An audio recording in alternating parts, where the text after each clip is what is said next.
Power off, remove the card slot, and open the back cover. This time we can see. The back cover uses upgraded white glue. There are also many glue marks around and inside the lenses. Each lens has its own buffer foam for better waterproofing and stability. The back cover is made of cold-cut glass. It has a smooth slope transition to the middle frame. The design follows the X300 series. Looking inside the body, the large lenses catch the eye first. The internal stacking is challenging. Let's check the lens layout. Compared to the previous generation, it uses multi-lens for better color. After removing the motherboard shield, the ultra-wide and main camera are smaller. Let's disassemble the lenses one by one. The largest is the custom telephoto lens.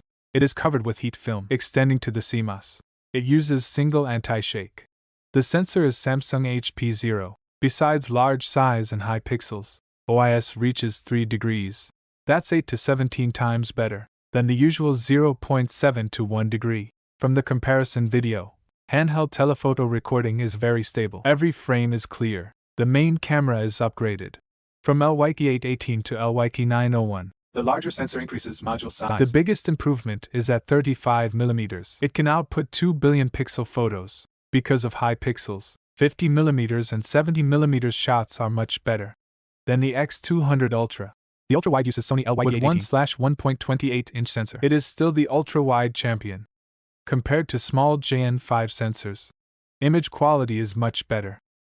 There's also a new 12-channel 5MP multilens. It is about 6.5mm wide. It works with the flash sensor for precise color restoration, especially under complex lighting, to improve stability. 3 metal pillars were added around the module. They connect to the motherboard for stronger support. NFC, microphone, laser sensor, and multi-lens are integrated with the wireless charging coil on the motherboard bracket. They use the raised lens space. After removing the motherboard, it uses a dual-layer design. Upper left has multi-lens flash, ambient light sensor and mic. Main and telephoto have direct 5VC heatsinks. Ultra-wide is placed on the motherboard. The back has multiple heat solutions with copper film. Under it is the Snapdragon 8 Ultra 5th Gen 3-piece set. We then remove the top shield and take out the top speaker. It's Gore-Tex 1697. Bigger than the previous 1210D, it achieves 0.8 cubic centimeters super loudness. Next, remove the bottom board. Bottom speaker and X-axis motor are integrated on the subboard.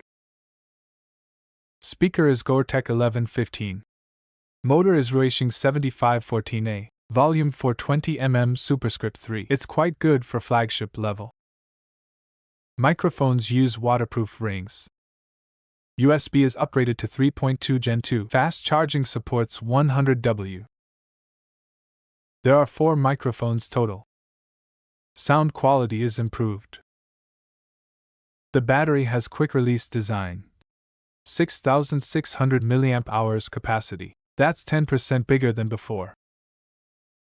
To achieve excellent imaging, Vivo integrated wireless charging, multi-lens, and sensors on a high-end bracket.